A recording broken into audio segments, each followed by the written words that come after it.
우리 말씀을 읽을 터인데요, 고린도후서 11장 1절부터 5절까지의 말씀인데 내용을 읽으시면서 지난주에 나누었던 내용과 어떤 차이가 있는지 보시며 고린도후서의 후반부는 왜 이런 내용으로 자리 잡게 되었을까 생각하면서 같이 한번 읽어봤으면 좋겠습니다. 같이 읽습니다. 시작. 원하건대 너희는 나의 좀 어리석은 것을 용납하라. 청하건대 나를 용납하라.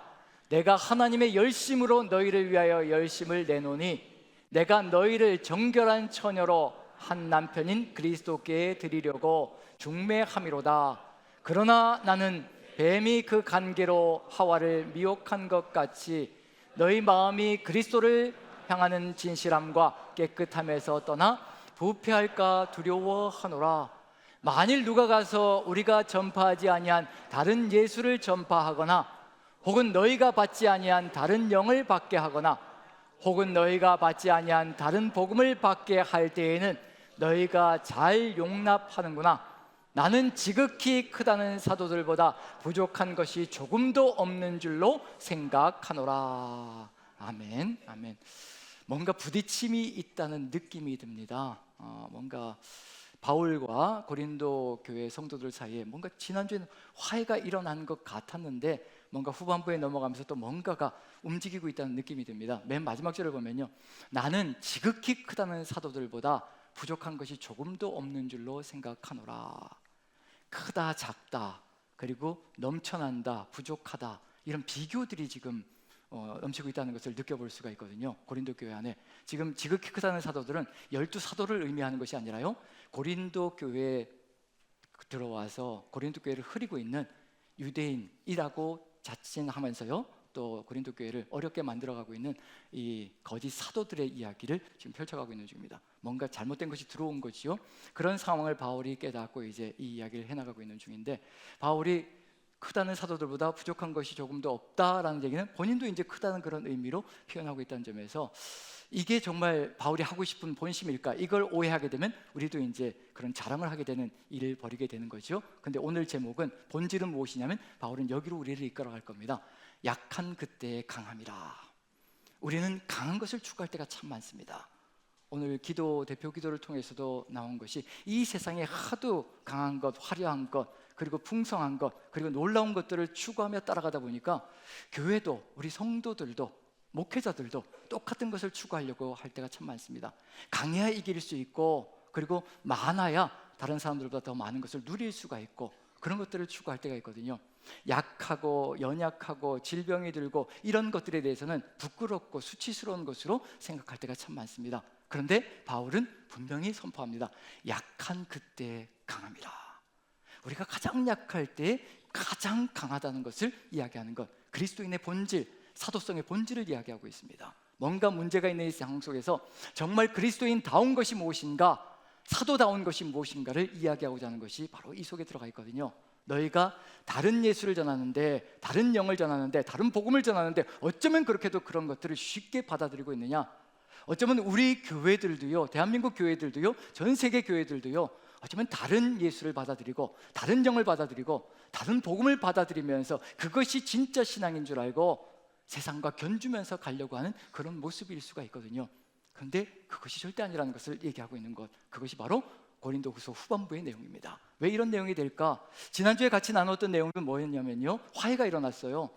고린도 전서를 써서 보내었는데 그것이 제대로 받아들여지지 않아서 바울에 대해서 폄하하고 또 거부하고 저항하는 세력들이 더 커졌다는 전가를 디모데로부터 받고 황급하게 고린도 교회로 갔는데 가서 푸대접을 받고 온 거죠. 쓰라린 방문이었습니다.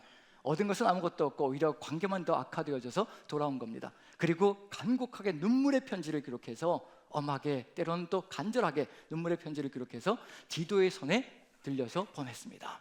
근데 감사하게도 디도가 돌아와서 보고하기를 정말 고린도 교회 성도님들이 돌이켜서 이제 전했던 그 복음을 따라서 살아가려고 애를 쓰면서 다시 한번 돌아왔습니다. 그게 어디냐면 고린도후서 7장까지 내용입니다. 7장까지 내용이거든요. 화해가 일어났습니다.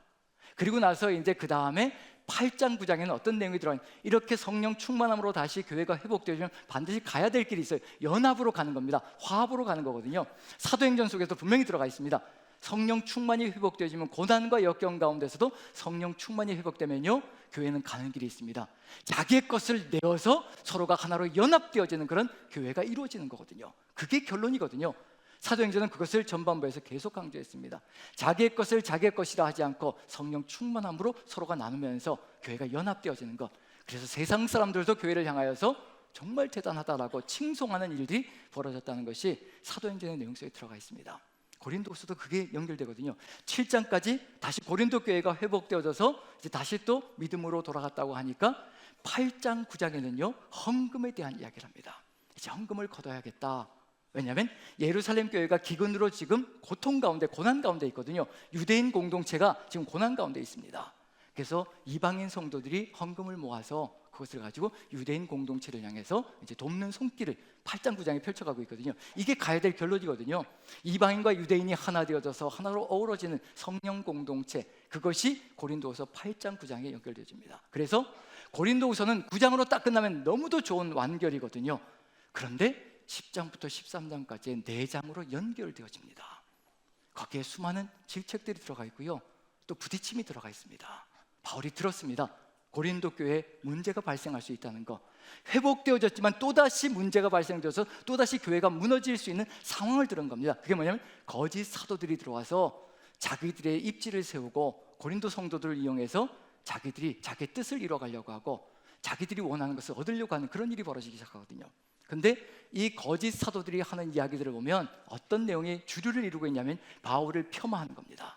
전임자를 폄하하면서 깎아내리고요, 자기들의 입지를 세우는 겁니다. 분명히 거기엔 목적이 있습니다. 목적이 뭐냐면요, 자기들이 원하는 것을 얻으려고 하는 거예요. 예수 그리스도가 목적이 절대 아닙니다. 그게 다른 복음이고 다른 예수라는 겁니다. 다른 영이라는 얘기거든요.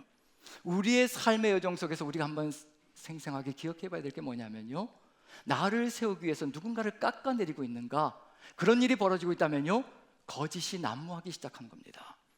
누군가의 모습 속에서 부족한 부분이 보일 때 그 부족한 부분을 채워주라고 돕는 배필로 우리를 세워주신 것이 그리스도인 공동체거든요. 근데 누군가가 부족하다는 것이 폄하가 되고 왜곡이 되어져서 그것을 폄하하고 비방하며 나를 세우려고 한다면 이미 그것은 잘못 가고 있는 중입니다. 그래서 바울이 그 이야기를 바르게 세워가기 위해서, 고린도 교회를 바르게 세우기 위해서요, 이제 10장부터 13장까지 그 4장의 내용 속에 바로 이것이 그리스도인들이 가야 될 길이다, 이것이 정말 가야 될 본질적인 내용이다라는 것을 강조하고자 하는 의도가 그 안에 들어가 있습니다. 그 속에는 이제 바울이 자랑하는 내용도 들어가 있어요. 근데 정말 그게 자랑이 목적이라는 것인가? 절대 그게 아니거든요. 그래서 먼저 10장에서, 고린도후서 10장에서요, 바울을 폄하하는 사람들이 바울의 입을 통해서 어떻게 얘기되고 있는지 바울이 들었는데 그걸 이제 바울이 이야기하는 것입니다. 우리의 마음과 한번 비교해 보면 어떤 내용이 움직이고 있는지 한번 살펴보면서 여기에 대해서 어떻게 대처해야 될 것인가, 어떻게 또 이끌어 나가야 될 것인가, 그걸 한번 보는 것이 또 우리의 그리스도인의 목적이 아닌가라는 생각이 듭니다. 자, 10장을 한번 보여주시죠. 10장 1절을 같이 한번 읽어봅니다. 이 속에서 바울을 폄하하고 바울을 비방하는 거짓 사도들이 어떤 얘기를 하고 있는지 바울이 그걸 인용하고 있는 중이거든요. 10장 1절 같이 한번 읽어봅니다. 같이 시작. 너희를 대면하면 유순하고 떠나 있으면 너희에 대하여 담대한 나 바울은 이제 그리스도의 온유와 관용으로 친히 너희를 권하고. 여기서 무엇이라고 얘기를 듣느냐면요, 이런 얘기를 들었다. 대면해서 사람과 사람이 부딪혀서 바울이 나아가면 유순하게 그지없고 할 말 못하고 제가 얘기하고 싶은 것도 못하고 그냥 부드럽게 대하고, 떠나 있으면 강력하게 편지를 써가지고 야단치고 야단치면서 그렇게 간다. 성품이 그런 사람이다. 그래서 이중적이다. 대면할 때는 아무 소리 못하고 찍소리 못하다가 떠나 있으면 큰 소리 치면서 할 말을 다 하는 사람이다. 그런 점에서 바울은 이런 존재다라고 왜곡시키고 있는 중이거든요. 그런데 거기에 대해서 바울이 이렇게 얘기합니다. 그리스도의 온유와 관용으로 친히 너희를 권하고. 예수 그리스도의 온유와 관용으로 대하다 보니까 그 맞부딪히는 그 상황 속에서는 상처 입지 않게 하려고 어찌하는지 한마디를 하더라도 조심스럽게 말하며, 그리고 또 예의 바르게 말하며 정말 그리스도인답게 얘기하려고 하는데 그것이 오히려 왜곡되어지게 폄하되어지고 그런 일들로 벌어지고 있다는 거, 그걸 얘기하고 있는 중이거든요. 성품에 대한 우유부단함에 대한 그런 비방을 가하고 있는 중입니다. 그 다음에 두 번째 10장 7절 보시면요, 이렇게 비교하고 합니다. 같이 한번 읽어보죠. 같이 시작. 너희는 외모만 보는도다. 만일 사람이 자기가 그리스도에게 속한 줄을 믿을진대 자기가 그리스도에게 속한 것 같이 우리도 그러한 줄을 자기 속으로 다시 생각할 것이요 너희는 외모만 본다라고 얘기를 합니다. 아마 거짓 사도들이 상당히 풍채도 좋고 거기에 덧붙여서 또 스펙도 화려했던 것 같습니다. 추천서도 예루살렘에서 다른 사도들의 추천서까지 받아와서 우리는 이렇게 번듯한 사람이다 화려하게 보여주고 언변이라든가 이런 면에서 굉장히 훌륭한 모습들을 보여준 것 같습니다. 우리가 보기에도 풍채가 좋고 또 여러 가지 면에서 스펙이 화려하면 우리 인정해 주는 부분이 있거든요. 저도 이렇게 목회를 하다 보면 이런 오류를 범할 때가 있습니다. 교회를 안 나오는 친구였는데 교회 학교 시절에 고등부까지 교회를 안 나오던 친구였는데 그런데 이제 좋은 대학에 갔다는 소식이 들리는 거예요. 그러면 이제 칭찬을 하는 겁니다. 정말 열심히 잘했네요. 칭찬을 하는 거죠. 그런데 정말 그게 본질적인 내용일까? 믿음을 가지고 믿음으로 나아가며 살아가야 되는데 교회 안에서 정말 믿음을 지키면서 최선을 다해서 신앙생활을 해나가면서 그 길을 걸어가며 나아갔던 그 친구들에 대한 어떤 오류를 범하고 있는 것이 아닌가라는 생각할 때가 참 많습니다. 결론만 좋으면 모든 것이 좋다라고 생각하는 것이 우리의 모습일 수가 있거든요.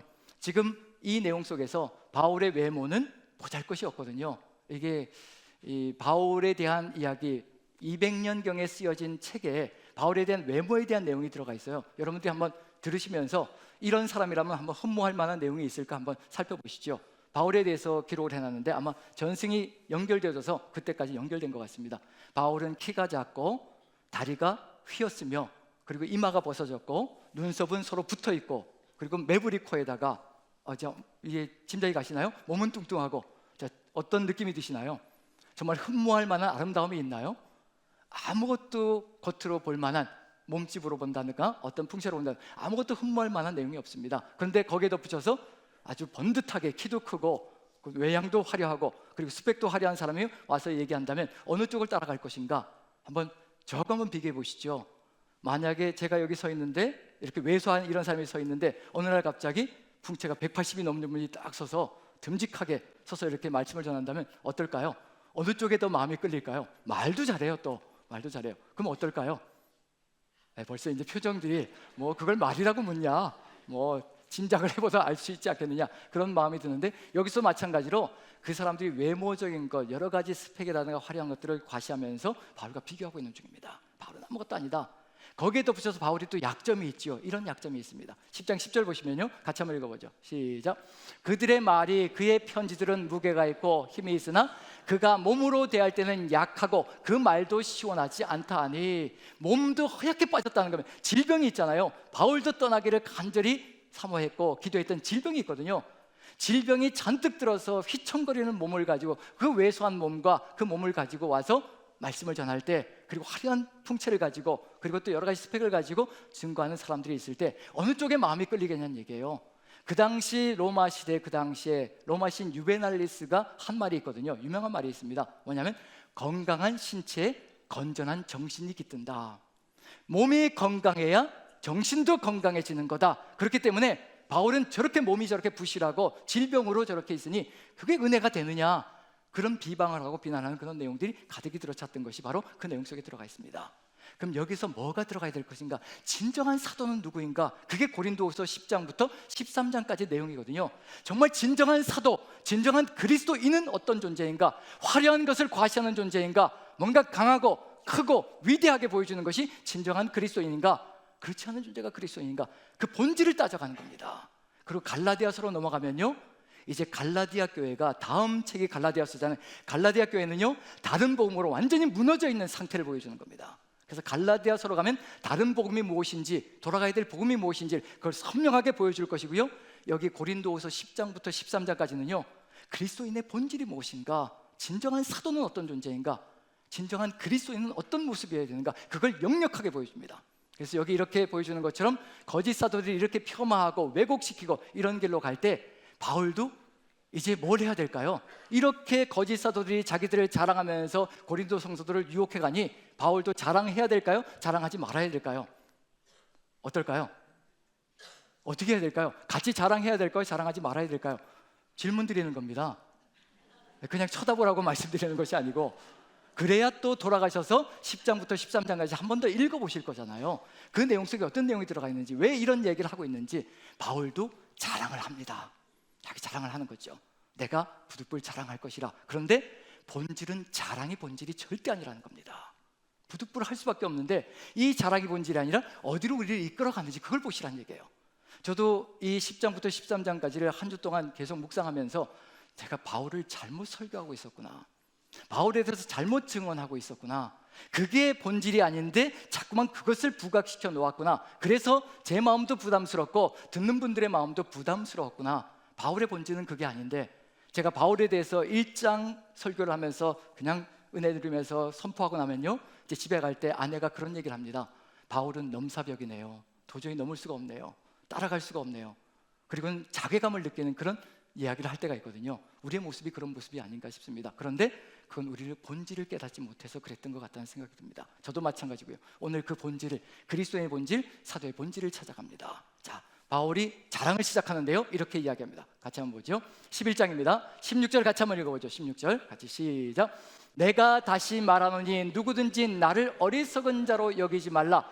만일 그러하더라도 내가 조금 자랑할 수 있도록 어리석은 자로 받으라. 나를 어리석은 자로 생각하지 마라. 내가 자랑하려고 하는데 자랑질은 어리석은 것이라고 분명히 얘기하고 있는 중이거든요. 그런데 내가 어쩔 수 없이 자랑할 수밖에 없으니 나를 이제 어리석은 자로 받으라 라고 이야기를 합니다.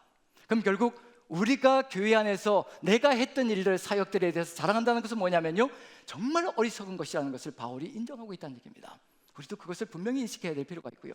그리고 어쩔 수 없이 이야기를 하는데, 왜냐하면 거짓 사도들이 이렇게 자기 자랑을 일장 펼치고 있는데 그것이 본질이 아니라는 것을 분명히 얘기하고자 하는 의중이 들어가 있거든요. 그리고 말을 할 때 솔직하게 이야기합니다. 그게 바로 17절입니다 이렇게 자랑할 수밖에 없는데, 어리석은 자가 될 수밖에 없는데, 이 어리석은 것이 무엇인지를 분명히 이야기하고 명시하고 넘어갑니다. 그래서 우리가 오해하지 말아야 되는 겁니다. 자, 17절 같이 한번 읽어봅니다. 같이 시작. 내가 말하는 것은 주를 따라 하는 말이 아니요 오직 어리석은 자와 같이 기탄 없이 자랑하노라. 내가 지금 이야기하는 이 자랑은 성령의 감동으로 이야기하는 것이 아니라 인간의 감정으로 이야기하는 것이다라고 솔직하게 단언하고 이야기합니다. 그럼 자랑은 뭐란 얘기예요? 우리가 하나님 앞에서 자랑하고 사람 앞에서 자랑하는 것은요, 내가 이렇게 사역을 했고, 내가 이렇게 혀가 정말 힘에 빠지도록, 힘에 지나도록, 그리고 또 입에서 단내 나도록 사역을 하는데, 이런 자랑들이 이루어질 때 반드시 기억해야 될 것이 있습니다. 그것은 성령의 감동이 절대 아니라는 겁니다. 인간의 감동이라는 겁니다. 아무리 힘들고 어려워도 하지 말아야 될 내용이 바로 그런 것이라는 것을 분명하게 우리에게 알려주고 있고 선포하고 있는 중입니다.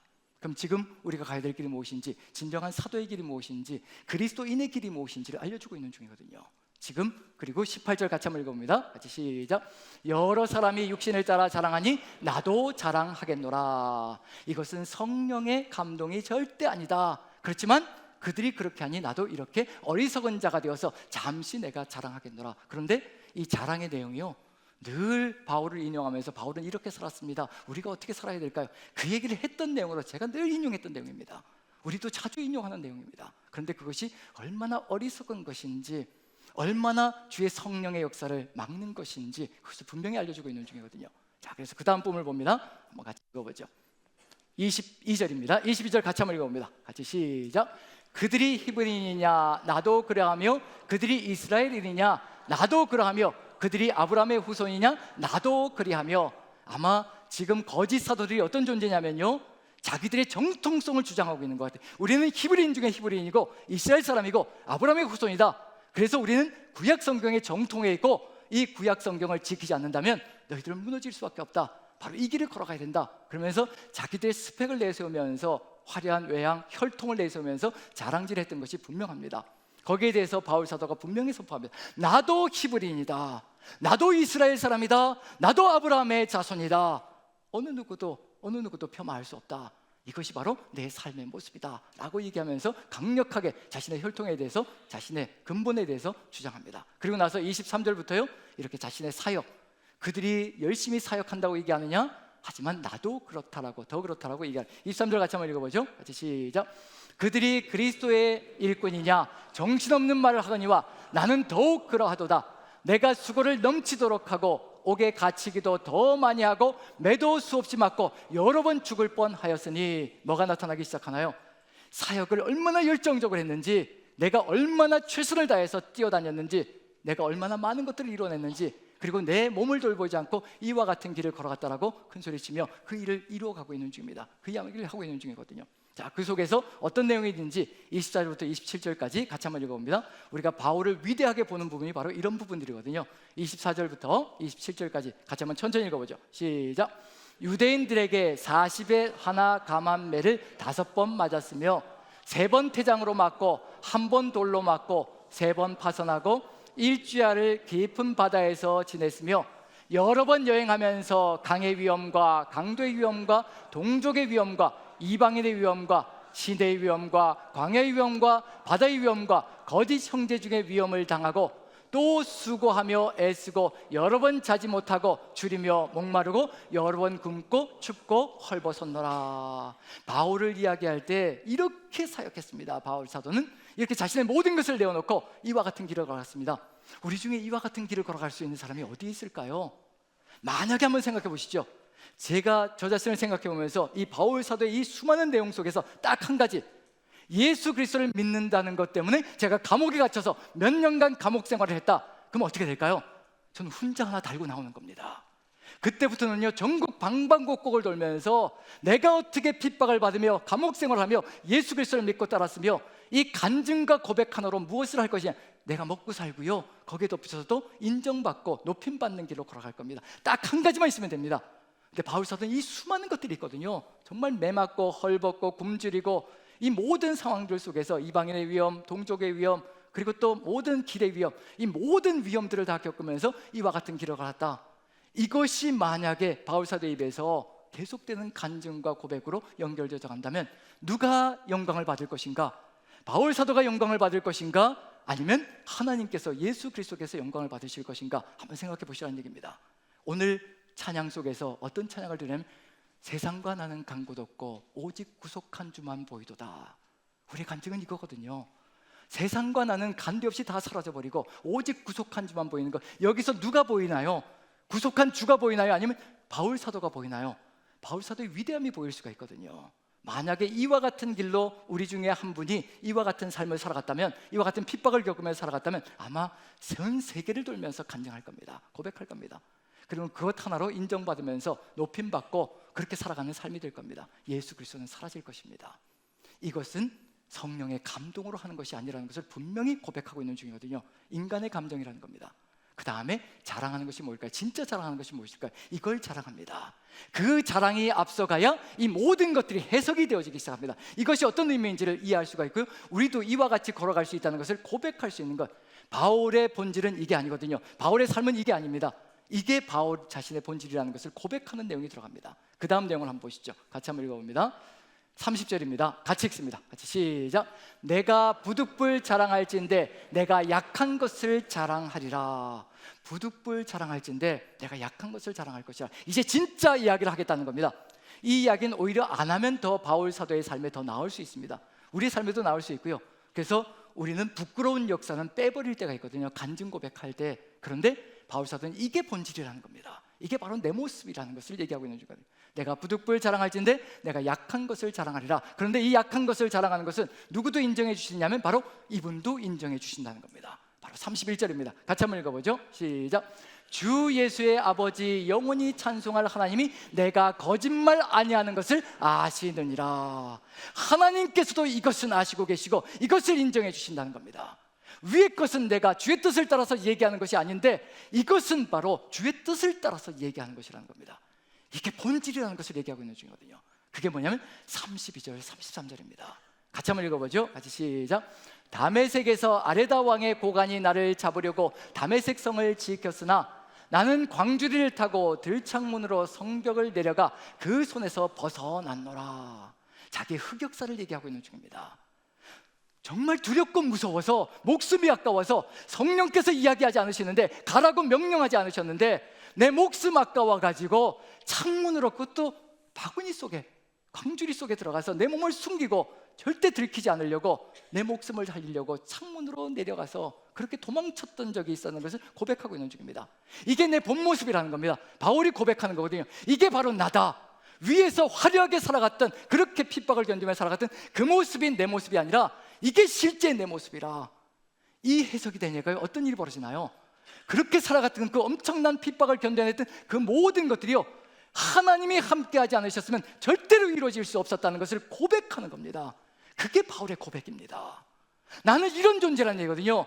한순간의 두려움도 무서움도 절대로 견딜 수 없는 나약해 빠진, 연약해 빠진, 약해 빠진 존재라는 겁니다. 그런데 하나님께서 함께 하심으로 그 모든 역경들을 거쳐내고 이겨내고 주의 뜻을 이루며 복음을 증거했다는 것, 그래서 우리는 여기에 초점을 맞춰야 합니다. 저도 약합니다. 육체적으로도 약하고요, 심적으로 약하고 소심한 인생이거든요. 연약하기 그지없습니다. 그게 그렇게 부끄럽고 그렇게 수치스러울 때가 많았거든요. 그런데 바울 사도의 이 고백을 들으면서 이게 본질이라고 한다면 오히려 연약한 것을 자랑하는 것이 우리의 삶이 되어야 될 것이라 그 생각을 하기 시작합니다. 연약한 것은 부끄러운 것이 아닙니다. 약하고 그리고 미력한 것, 그리고 질병 가운데 우리를 내버려 두신 것, 이것이 결코 약한 것이 아니라는 얘기거든요. 그 가운데에서 누구를 느낄 수 있을 것인가? 내가 아니라 하나님께서 하셨습니다. 그것을 고백할 수 있다는 얘기거든요. 바로 이게 우리의 본 모습이라면 이제 어디로 갈 수 있을까요? 우리가 하는 것이 아니란 얘기입니다. 이렇게 연약한 인생, 이렇게 두려워하고 공포 가운데 처해 있는 인생, 하나님께서 함께 하시면 그 하나님의 능력으로 바로 주의 뜻을 이루어가는 존재가 될 수 있다는 것, 우리도 바울과 다름이 없잖아요. 똑같잖아요. 저도 마찬가지고 우리 모두가 똑같잖아요. 연약하기 그리웠잖아요. 지금 목에 칼이 들어온다고 생각해 보십시오. 지금 칼이 들어와서 예수 그리스도를 믿을래 믿지 않을래? 믿는다면 네가 죽을 것이고 믿지 않는다면 살려줄 것이라. 칼이 목에 들어오면요, 지금 어느 누구도 장담할 수가 없습니다. 저도 장담할 수가 없거든요. 이 상황 속에서 이런 연약한 인생이 이 길을 걸어갈 수 있는 것, 그 놀라운 역사를 이뤄가며 걸어갈 수 있는 것, 자신의 힘으로 이루어지는 것이 아니라는 거거든요. 바로 하나님께서 함께 하심으로 이루어지는 것이라, 바로 이것이 우리의 자랑이 되어야 된다는 것. 나의 연약함이 자랑이 되고 나의 부족함이 자랑이 될 때 하나님의 놀라운 역사가 우리를 이끌어간다는 것, 그걸 알려주고 있는 중입니다. 그리고 한 가지 더 나아갑니다. 어느 방향으로 나아갈까요? 거짓 사도들이 영적 체험, 화려한 영적 체험을 주장하기 시작합니다. 나는 이렇게 하나님을 만났고, 나는 이렇게 하나님과 함께 교제하고 있고, 나는 이런 것을 보았다, 이런 환상과 계시를 보았다. 자랑질이 넘쳐납니다.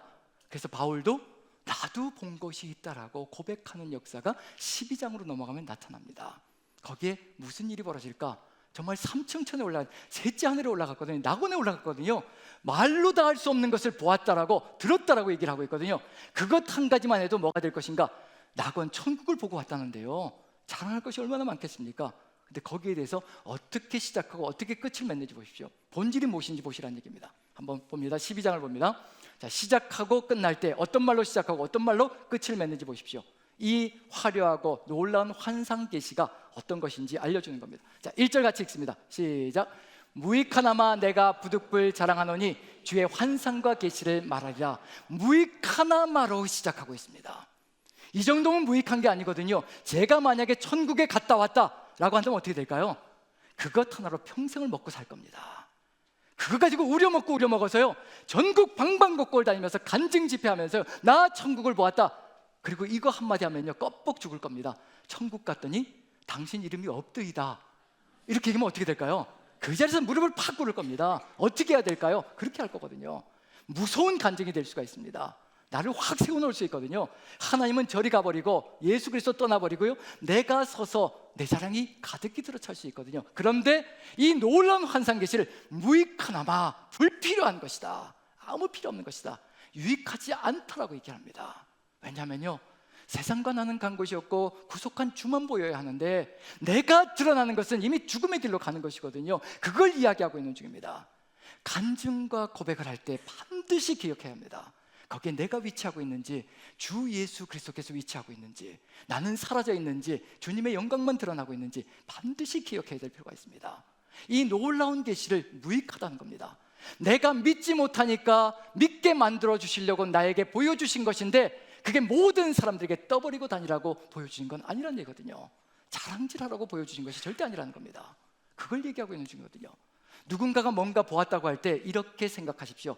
얼마나 믿지 못하면 보여주셨을까? 보지 못하고 믿는 자가 더 낫다라고 분명히 말씀해 주셨거든요. 우리는 보지 않았는데도 불구하고 예수 그리스도를 믿고, 그리고 또 환상을 보지 못했음에도 불구하고 천국이 있음을 믿으며 주의 길을 따라가고 있는 중이거든요. 이것이 더 위대한 믿음입니다. 그 믿음을 지켜나갈 때 주님께서 성령으로 함께 하시며 그 믿음 굳건하게 지켜주실 줄로 믿고요, 그 믿음으로 승리하시는 여러분들 되시길 간절히 축원드립니다. 그리고 2절부터 6절까지, 2절부터 5절까지 한번 읽어보죠. 이렇게 얘기합니다. 같이 한번 읽어봅니다. 같이 시작. 내가 그리스도 안에 있는 한 사람을 아노니 그는 14년 전에 셋째 하늘에 이끌려 간 자라. 그가 낙원으로 이끌려가서 말로 표현할 수 없는 말을 들었으니 사람이 가히 이르지 못할 말이로다. 내가 이런 사람을 위하여 자랑하겠으나 나를 위하여는 약한 것들을 위해 자랑하지 아니하리라. 얼마나 조심하는지 보십시오. 자기가 보았는데도 불구하고요, 다른 사람의 이야기처럼 하고 있는 중입니다. 자기에게 초점이 맞춰질까 봐 그 얘기를 하고 있는 중이거든요. 나 이런 사람을 알고 있다라고 얘기합니다. 그 얘기는 무슨 얘기일까요? 절대로 자신에게 어떤 초점도 맞춰지지 않게 만들어가려는 바울 사도의 조심에 조심이 들어가 있습니다. 오직 주의 영광만 드러나는 것, 하나님의 영광만 드러나는 것, 그것이 우리가 걸어가야 될 길이거든요. 그렇지 않다면 다른 예수, 다른 영, 다른 복음을 증거하고 있는 중입니다. 그게 바로 내가 될 수가 있고요, 사람이 될 수가 있습니다. 절대 그 일을 멈춰줘야 합니다. 이렇게 하는 이유가 뭘까요? 6절 같이 한번 읽어보죠. 같이 시작. 내가 만일 자랑하고자 하여도 어리석은 자가 되지 아니할 것은 내가 참말을 함이라. 이게 참이라는 거예요. 정말 셋째 하늘에 올라갔었고 낙원을 본 것, 이것은 하나님도 인정하는 참이라는 겁니다. 그런데도 불구하고 이렇게 주의하는 이유는 무엇일까? 빨간 글씨를 한번 읽어보죠. 무엇으로 마감되는지 같이 읽어봅니다. 시작. 그러나 누가 나를 보는 바와 내게 듣는 바에 지나치게 생각할까 두려워하여 그만두노라. 무익하니라로 시작해서요, 그만두노라로 끝을 맺고 있는 중입니다.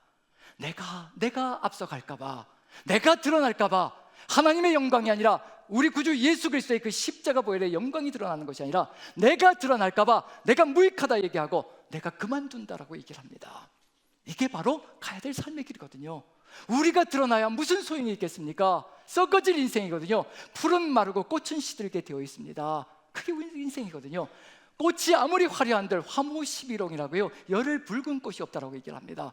우리는 늙고 병들고 죽습니다. 그런 인생이 드러나 봐야 무슨 소용이 있겠습니까? 이렇게 늙고 병들고 사라져가는 인생을 통하여서 영원하신 하나님이 드러난다는 것이 얼마나 영광스러운 것인지, 그걸 우리가 마음에 새긴다면요, 지금 우리의 가치가 얼마나 위대한 것인지를 느낄 수 있지 않을까라는 기대를 가져봅니다. 내가 약한 것을 자랑할 것이라. 이렇게 화려한 영광을 자랑하는 것이 아니라, 이렇게 화려한 계시를 자랑하는 것이 아니라 내가 약한 것을 자랑하라. 내 몸에 약한 것, 사단의 가시가 내 몸에 있는데 뭐라고 얘기하나요? 3번을 간절하게 기도했다고 얘기합니다. 이걸 없애달라고. 바울도 그럴 수밖에 없지요. 복음을 증거하며 다니는데 번듯한 몸으로, 강건한 몸으로 복음을 증거하고 싶은 마음이 왜 없었겠습니까? 갈 때마다 사람들이 왜 저렇게 찌질하고 왜 저렇게 빈약하고 왜 저렇게 허옇게 빠졌냐 라고 얘기하는 거하고, 정말 반듯하시네요, 정말로 하나님의 영광이 그냥 모습 속에서도 드러납니다, 이런 모습하고 어떤 차이가 있겠습니까? 이미 50%는 먹고 들어가는 거잖아요, 그 외양으로.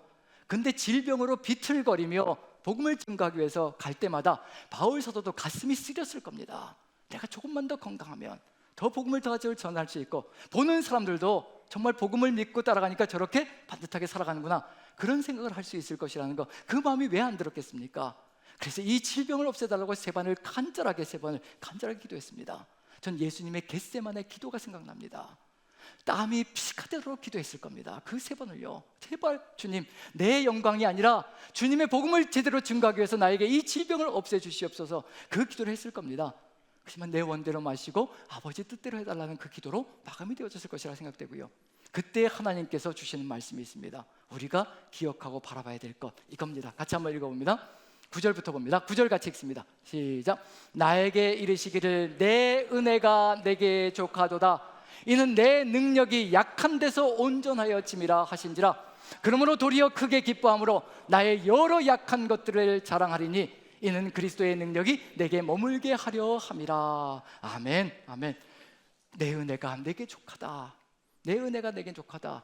받은 은혜가 너무도 크고 받은 계시가 너무도 커서 그것으로 말미암아 실족하고 무너지고 쓰러질까 봐 그 은혜로 말미암아 하나님께서 연약함을 주셨다는 것, 우리에게 연약한 몸과 마음과 그리고 육체, 그리고 또 우리의 삶의 모습, 연약한 부분이 있다면요, 자랑하십시오.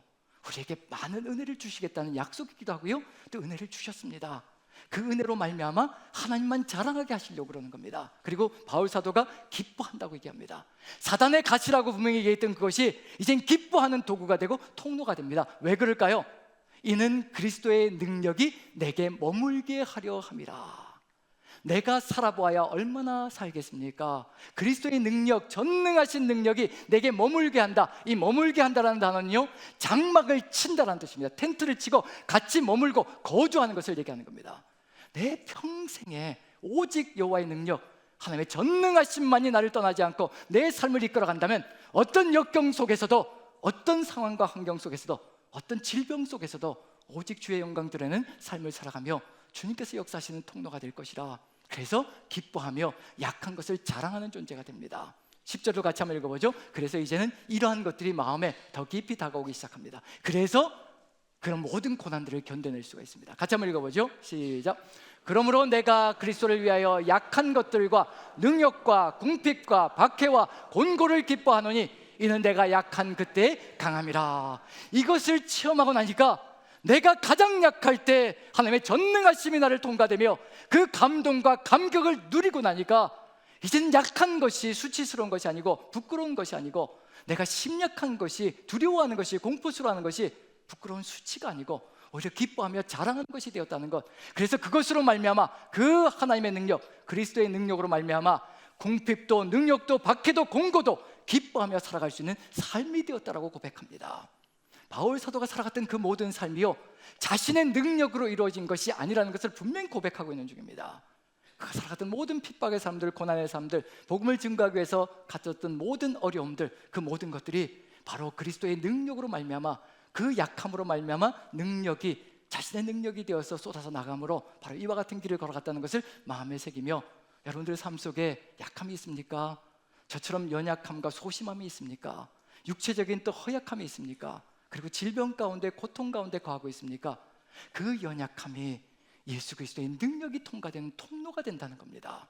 그것을 마음에 새기시며 그 연약함을 감사하며 기뻐하며 오직 주의 능력이 영원토록 머무는 그 삶을 통하여 오직 하나님께만 영광되는 귀한 삶이 되시기를 간절히 축원드립니다. 우리 같이 한번 기도했으면 좋겠습니다.